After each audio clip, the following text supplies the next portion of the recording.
Meeting ತಗೊಂಡ್ರು ನನಗೂ ಸಹ ಮೇಘನ್ ಅವರು ಏನೋ ಮೀಟಿಂಗ್ ತಗೊಂಡ್ರೆ ಇದ್ರ ಪರವಾಗಿ ಅಂತ ಹೇಳಿದಾಗ ಹೋದಾಗ ಆ ಸಂದರ್ಭದಲ್ಲೂ ಸಹ ಸಂಸದರು ಇವ್ರಿಗೆ ಹೇಳಿದ ಅಷ್ಟೇ ಏನು ಅಲ್ಲಿ ಎಲ್ಲೂ ಸಹ ರೈತರಿಗೂ ತೊಂದರೆ ಆಗ್ಬಾರ್ದು, ತಕ್ಷಣವೇ ಡಿಸೆಂಬರ್ ಒಳಗೆ ಅವ್ರಿಗೆ ಕಲೆಕ್ಷನ್ ಮಾಡ್ಕೊಡ್ಬೇಕು, ನೀವು ಪ್ರಾರಂಭ ಮಾಡು. ಬಹಳ ವರ್ಷದಿಂದ ಅದು ಪೆಂಡಿಂಗ್ ಆಗಿದೆ, ಬಹಳ ಜನರು ಆ ಭಾಗದ ಬೇಡಿಕೆಯಾಗಿ ತಾವು ಏನ್ ಮಾಡ್ತಾರೆ ಗೊತ್ತಿಲ್ಲ, ಆ ರೈತರ ವಿಶ್ವಾಸ ಪಡೆದು ನೀವು ಅದನ್ನ ಕೆಲಸ ಮುಗಿಸ್ಕೊಡ್ರಿ, ತಾವು ಮತ್ತೊಂದ್ ಸರಿ ಬೇಕಾದ್ರೆ ಹೋಗಿ ಪರಿಶೀಲನೆ ಮಾಡ್ಕೊ ಬರ್ರಿ ಅಂತಲೂ ತಮ್ಮ ಗಮನಕ್ಕೆ ಹೇಳಿದ್ರು.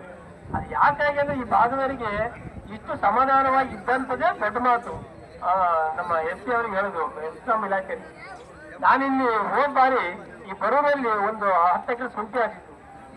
ಆದ್ರೆ ಒಂದು ಟಿಸಿಗೆ ಈ ಹಿಂದೆಲ್ಲ ಹೆಂಗೆ ಅಂದ್ರೆ ಒಂದು ಟಿಸಿಗೆ 10 ಮೋಟರ್ ಹಾಕೋರು, 15 ಮೋಟರ್ ಹಾಕಿದಾಗ ಸ್ವಲ್ಪ ವೋಲ್ಟೇಜ್ ಕಮ್ಮಿ ಆಗೋದು. ಒಂದು 11 ಕೆವಿಗೆ ಒಂದು ಟಿಸಿ ಇದ್ದು ಅಲ್ಲಿ ಹೋಗಿದ್ರೆ ಒಂದು ಬೋರ್ವೆಲ್ ಓಡಲ್ಲ.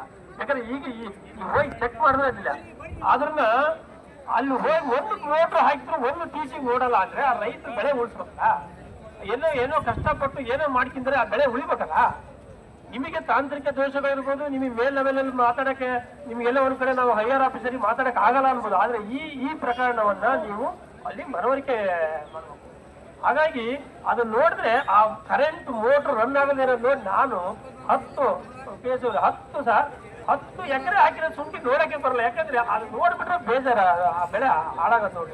ಹಾಗಾಗಿ ನಾವರು ಬಿಡ್ರಿ, ದೊಡ್ಡ ರೈತರು ಅಥವಾ ದೊಡ್ಡ ಉದ್ಯಮಿಗಳು ನಾವೇನೋ ಮಾಡ್ಬೋದು. ಆದ್ರೆ ಪಾಪ ಅಮಾಯಕ ರೈತರು 1 ಎಕರೆ 1/2 ಎಕರೆ ತೋಟ ಮಾಡ್ಕೊಂಡಿರೋದ್ರೆ, ಶುಂಠಿ ಹಾಕ್ತಿರೋದ್ರೆ, ಅವ್ರಿಗೆಲ್ಲ ಬಹಳ ಕಷ್ಟ ಆಗುತ್ತೆ. ಸಾಲ ಮಾಡ್ಕೊಂಡು ಎಲ್ಲೋ ಸಂಘದಲ್ಲಿ ಬ್ಯಾಂಕಲ್ಲಿ ಸಾಲ ಮಾಡ್ಕೊಂಡಿರ್ತಾರೆ. ಆ ಬೆಳೆ ಎಲ್ಲ ಹೋದ್ರೆ ಅವ ರೈತರ ಆತ್ಮಹತ್ಯೆ ಮಾಡ್ಕೊಂಡು ಏನಾಗುತ್ತೆ? ನಿಮ್ದು ಎಲ್ಲ ಒಂದ್ ಕಡೆ ನಿಮ್ದು ಇರ್ಬೋದು, ಬೇರೆ ಬೇರೆ ಕಾರಣಗಳು ಇರ್ಬೋದು. ಆದ್ರೆ ನಿಮ್ದು ಆ ಎಲ್ಲ ಕಾರಣಗಳಿಗೆ ನಿಮ್ಮ ಇಚ್ಛಾಶಕ್ತಿ ಇದ್ರೆ ಆಯಾ ತಕ್ಕಂತೆ ಇದ್ದಂತ ಜನಪ್ರತಿನಿಧಿಗಳಿಗೆ ನೀವು ಮನವರಿಕೆ ಮಾಡಿ, ಆಯಾ ಭಾಗದ ರೈತರಿಗೆ ಮನವರಿಕೆ ಮಾಡಿ ಮಾಡಂತ ಕೆಲಸ ಮಾಡಬೇಕು. ಅದಕ್ಕೂ ಮಿಕ್ಕಿ ನಿಮ್ಗೆ ಏನಾದ್ರು ವಿರೋಧ ಬಂದ್ರೆ ನಮಗೆ ಆದಂತ ಇಲಾಖೆ ಮುಖಾಂತರ ಪೊಲೀಸ್ ಇಲಾಖೆ ಇದೆ, ಅವರ ಸಹಾಯ ಪಡ್ಕೊಳ್ರಿ. ನೀವು ಆ ಸಹಾಯ ಪಡ್ಕೊಂಡು ಪೊಲೀಸ್ ಇಲಾಖೆ ಸಹಕಾರ ಪಡ್ಕೊಂಡು ನಿಮ್ ಕೆಲಸ ತಾವು ಪ್ರಾರಂಭ ಮಾಡ್ರಿ.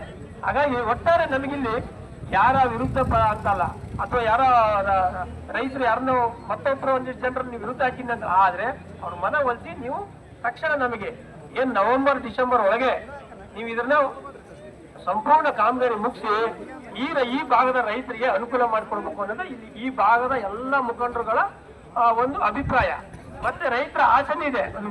ಆದ್ರೆ ಇಲ್ಲಿ ಯಾವುದೇ ರೀತಿಯಲ್ಲಿ ಪಕ್ಷ ಪಾರ್ಟಿ ಅಲ್ಲ. ಇಲ್ಲಿ ಈ ವಿಚಾರ ಬಂದಾಗ, ರೈತರ ವಿಚಾರ ಮತ್ತೆ ವಿದ್ಯುತ್ ಅಂತ ಬಂದಾಗ, ವಿದ್ಯುತ್ತಿನ ವಿಚಾರದಲ್ಲಿ ಎಂಟೈರ್ ಪಕ್ಷಾತೀತವಾಗಿ ಇದಕ್ಕೆಲ್ಲರೂ ಸಹ ಬೆಂಬಲ ಇದ್ದಾರೆ. ಹಾಗಾಗಿ ಅಧಿಕಾರಿಗಳು ನಾವು ತಕ್ಷಣವೇ ಇದಕ್ಕೇನು ಅಡೆತಡೆ ಆಗಿದೆ ತಕ್ಷಣ ಅದನ್ನು ನಿವಾರಣೆ ಮಾಡಿಕೊಂಡು ಕೆಲಸ ಪ್ರಾರಂಭ ಮಾಡಬೇಕು.